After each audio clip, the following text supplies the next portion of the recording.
Un chantier majeur sur le réseau routier manimontois causera bientôt des maux de tête aux automobilistes. Un record pour l'expédition Saint-Laurent à Montmagny.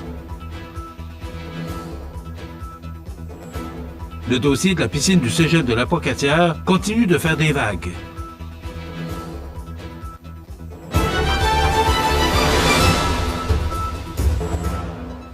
Jeudi 15 août 2024. Bonjour mesdames et messieurs et bienvenue à votre bulletin régional sur le réseau de télévision CMA-TV.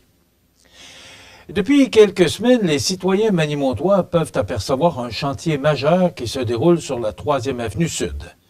Ce chantier cause également, en cette période estivale fort achalandée, des problèmes de congestion routière. Quels en seront les inconvénients? Écoutons le reportage de Jean Carbonneau. Même si des travaux d'infrastructure avaient débuté en juin dernier sur la 3e avenue Nord à Montmagny, ceux-ci étaient, sauf pour les citoyens habitant le secteur, plutôt discrets. Mais depuis quelques semaines, les usagers de la route 132 peuvent de plus en plus se rendre compte de cet important chantier qui, de plus en plus, encombre la circulation à cette intersection. Interpellé par CMA-TV Information afin de connaître la nature des travaux et ses impacts à venir dans le secteur, le service des communications de la ville de Montmagny nous a indiqué qu'effectivement le trafic routier sera chambardé de manière importante dans les prochains jours. En effet, les travaux consistent à changer les conduites d'aqueduc et d'égouts, ainsi que la réfection de la chaussée. Il y aura aussi de nouveaux aménagements de mobilité active en surface. La portion de la 3e avenue concernée par ces travaux est située entre Curie-des-Honneaux et Saint-Jean-Baptiste-Ouest. Le boulevard Taché Ouest sera donc fermé à la circulation prochainement et un détour devra être utilisé par les automobilistes en passant par le chemin des Poiriers, la 6e avenue, la 4e rue et l'avenue Sainte-Brigitte-Sud. Cette enclave sera effective pour environ 2 semaines. Il faudra nécessairement s'armer de patience durant cette période et prévoir des déplacements en conséquence. Il est à noter que les commerces adjacents à l'aire de travaux seront toujours accessibles. Un investissement de la ville de Montmagny qui s'élève à environ 2,6 millions de dollars. La réalisation du projet est effectuée par les employés municipaux épaulés par des sous-traitants régionaux. La municipalité bénéficie cependant d'une subvention gouvernementale. On en prévoit la conclusion pour la fin du mois d'octobre prochain. Ici Jean Carbonneau, CMA-TV, Montmagny. C'est mardi que s'arrêtait à Montmagny l'expédition Saint-Laurent qui effectue une remontée du Saint-Laurent jusqu'au 23 août prochain afin de protéger, de restaurer et de mettre en valeur le Saint-Laurent. Une petite équipe de bénévoles déterminés à retirer des berges plus de 789 livres de déchets, et ce, en à peine 2 heures, représentant un record pour l'expédition. Après le départ des volontaires, l'équipe de l'expédition Saint-Laurent a poursuivi le nettoyage et a retiré en tout plus de 900 livres de déchets en tout genre de la plage située aux abords de la marina et du camping Pointe-aux-Oies de Montmagny. Porté par les organismes Mission Milton et Stratégie Saint-Laurent, ce projet consiste à organiser des nettoyages communautaires terrestres et aquatiques, à offrir des conférences de sensibilisation sur la bonne gestion des déchets et à faire de l'échantillonnage scientifique, principalement sur les microplastiques. Bien que la participation n'ait pas été aussi importante que nous l'espérions, nous sommes encouragés par la mobilisation citoyenne. Ce n'est qu'un début, de mentionner Jean-François Roy, directeur du service des loisirs, de la culture et de la vie communautaire. Pour la ville de Montmagny, le passage de l'expédition Saint-Laurent aura été l'occasion de signer le défi Saint-Laurent et s'engage à poser des gestes simples de sensibilisation et de mobilisation pour diminuer leur empreinte environnementale. En adhérant à ce programme, Montmagny franchit une étape cruciale dans la lutte contre la pollution plastique. En réduisant notre consommation de plastique et en améliorant la gestion de nos déchets, nous préservons cette richesse pour les générations futures, de déclarer Gabrielle Brisebois, conseillère municipale à la ville de Montmagny. Le dossier de la piscine du cégep de la Pocatière continue de faire des vagues. On vous donne plus de détails après la pause. C'est à travers le respect et le besoin de faire plus pour les familles en deuil et l'expérience qui s'est transmise de père en fils que la maison funéraire Laurent Normand a su au fil du temps se bâtir une réputation de confiance. La maison funéraire Laurent Normand à Montmagny.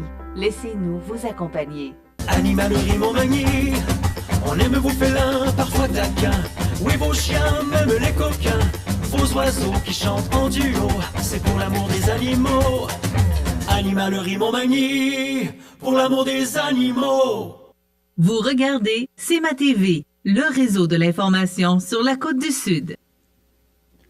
Le 3 juillet dernier, dis-je, le député de Côte-du-Sud, Mathieu Rivet, annonçait par voie de communiqué un montant de 21 millions de dollars pour 7 projets dans le comté de Côte-du-Sud dans le cadre du programme d'aide financière aux infrastructures récréatives, sportives et de plein air, le PAFIR-SPA.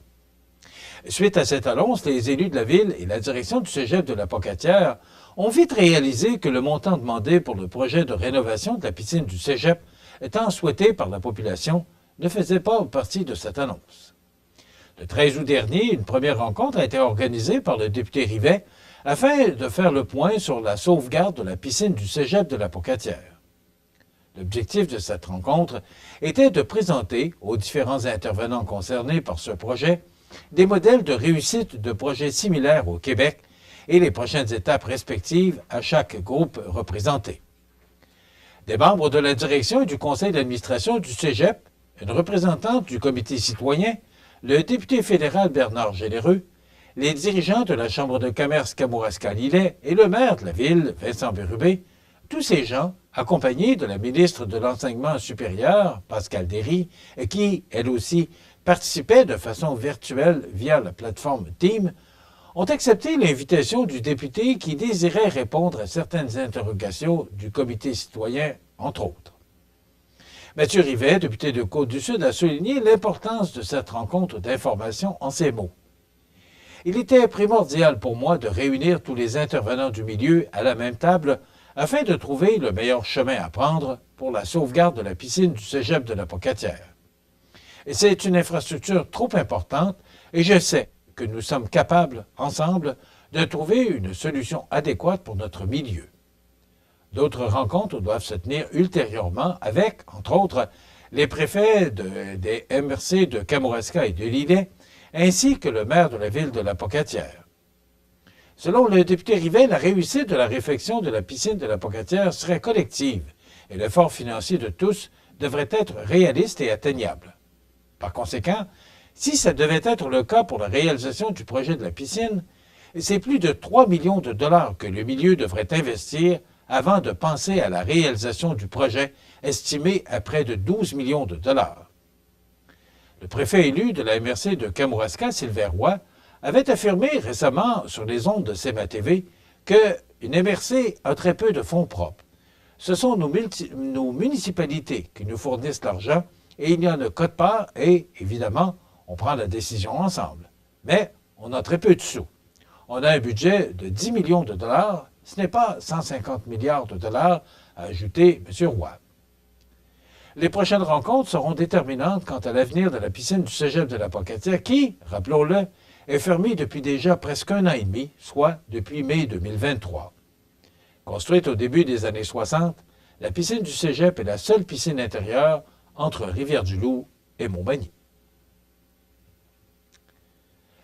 Le 24 septembre, l'espace citoyen à Montmagny, c'est sous la présidence d'honneur du Magny-Montois, le Dr Jean-Pierre Després, directeur scientifique de Vitam à l'Université Laval, que se tiendra la 9e édition du Salon de la deuxième jeunesse, un événement annuel dédié aux personnes aînées des MRC de Montmagny et de Lillet. Organisé par la table de concertation des aînés et leurs proches de Montmagny-Lillet, en collaboration avec le magasin Coop IGA Extra de Montmagny et les marchés traditions de Cap-Saint-Ignace, le Salon de la deuxième jeunesse aura pour thème « Bien vieillir, ça part de soi ». Le Salon proposera une journée riche en activités, incluant des kiosques d'information sur les services offerts aux aînés, des conférences sur des enjeux d'actualité et une session de l'activité Vie active. La journée se clôturera par un hommage musical à Johnny Cash. Le Salon de la deuxième jeunesse est le fruit d'une collaboration entre divers organismes régionaux œuvrant pour le bien-être des aînés. Il s'inscrit dans une démarche visant à promouvoir le vieillissement actif et en santé dans la région. Les sports, présentés par Groupe Corriveau, entrepreneur électricien et plomberie, un appel, 4 services. Groupe Corriveau à Montmagny, 88 248 8992, votre solution.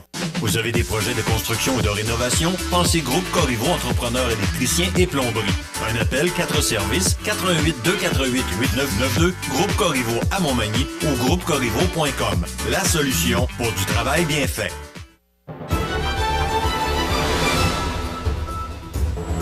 C'est dimanche le 11 août dernier que se tenait la première ronde de la Coupe des Jardins 2024 au club de golf de Saint-Pacôme. Les joueurs et joueuses des 4 clubs participants, soit les clubs de golf Montmagny, Saint-Jean-Port-Joli, Saint-Pacôme et Rivière-du-Loup, s'affrontaient lors de cette classique annuelle par une magnifique journée sous un soleil radieux malgré les forts vents. Le classement, après la première ronde, place le club de golf de Saint-Pacôme en première position du classement avec 6 victoires et 3 défaites pour un total accumulé de 12 points. Les 3 autres clubs participants, soit Rivière-du-Loup, Montmagny et Saint-Jean-Port-Joli, cumulent 4 victoires et 5 défaites chacun pour un total de 8 points au classement pour ces 3 clubs. Les joueurs et joueuses participants pour le club de golf de Montmagny sont Samuel Proulx, Jean-David, François Gaudreau, Sylvain Lamar, Marie-Claude Fréchette, Odette Turcotte, ainsi que l'équipe de Suzanne Brousseau et Frédéric Morin. Les équipes du club de golf de Saint-Jean-Port-Joli sont composées de Vincent Dubé, Mario Gaulin, François Gaudreau, Maxime Goulet-Bernier, Normand Lachance, Yvan Gallagher et Jean-Philippe Cloutier, Sylvain Gamache. Et pour Saint-Pacôme, Michael Laboissonnière, Sylvie Pelletier, Suzanne et Ghislaine Dubé, Marco-Louise Pelletier, Samuel Sirois, Jean Grenier, Raphaël Giguère, Jason Dubé et Maxime Saint-Gelais, Jean-Louis Violette. Et enfin, on va y arriver. Les équipes pour le club de Rivière-du-Loup sont composées de Benoît Leclerc, Patrick Lemay, Anthony Bourré, Mathieu April Godbout, Gilles Lavoie, Fred Saucier et Gaston Lemieux, Rino Leblanc. La ronde finale de la Coupe des Jardins aura lieu le dimanche 15 septembre au club de golf Trois-Saumons de Saint-Jean-Port-Joli. Et enfin, victoire des Blue Jays 9-2 sur Los Angeles. Prochain match contre les Cubs de Chicago demain vendredi à 14h. Voilà ce qui complète le régional pour aujourd'hui, jeudi 15 août, sur le réseau d'information CMA-TV, le média le plus regardé et le plus suivi sur la côte du Sud. Pour d'autres nouvelles, suivez-nous sur cmatv.ca. Restez avec nous, dans un moment, les prévisions de la météo. Voilà, c'est tout pour l'instant. Bonne journée, mesdames, messieurs.